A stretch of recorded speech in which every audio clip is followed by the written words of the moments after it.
দেখো সকালে উঠে যতই কাম করি না কেন, তবুও মন থাকে কখনো একটু ঠাকুরঘরে অ্যাম ঠাকুরের সামনে গিয়ে বসবো, ঠাকুরকে একটু সেবা যত্ন করবো। সেটাই কিন্তু মন থাকে, যতই কাজকর্ম সকালে উঠে করি না কেন। তো দেখো যেমন ভাবনা তেমনই কাজ। তো স্নান-দান করে সবকিছু সেরে স্নান-দান করে তারপরে ঠাকুর ঘরের সামনে এসে বসে গেলাম। ঠাকুরের সেবা যত্ন করছি। আর ভাবছি একটা কথা যে মায়ের কথা ভাবছি। যখন ছোট ছিলাম তখন মায়ের কষ্টটা বুঝতাম না। যে মা কত কষ্ট করে আমাদেরকে মানুষ করেছে।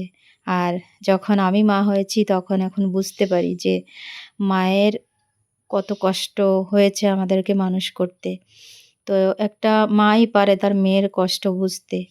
আর একটা মেয়ে যখন মা হয় তখন সেই মেয়েটাও বোঝে যে তার মায়ের কষ্টটা। সত্যি মা না হলে কিছুই হয়তো বোঝার শক্তি আমাদের থাকে না যে কত কষ্ট করে মা আমাদেরকে মানুষ করে। কত যন্ত্রণা, কত দুঃখ এসব কিছু মনের ভিতরে চাপিয়ে রেখে তারপরে নিজেকে তবুও কাউকে বুঝতে দেয় না। নিজের কষ্ট নিজে লুকিয়ে রেখেও সন্তানের মুখের দিকে চেয়ে উম আম আমাদেরকে মানুষ করে।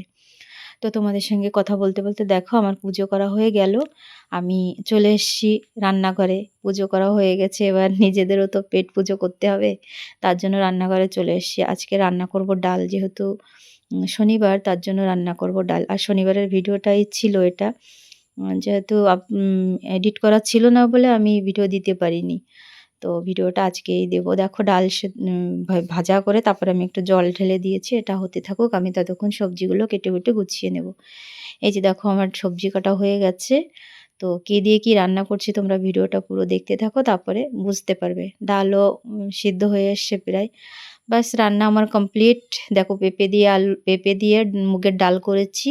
আর এদিকে করেছি কুমড়ো, আলু, শিম দিয়ে ভাজা করে নিয়েছি। এই ২ পদই আজকে করেছি।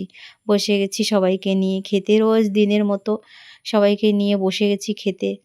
তো মাকেও দিয়ে দিয়েছি, ছেলেও খাচ্ছে, আমিও খাচ্ছি দেখো বসে।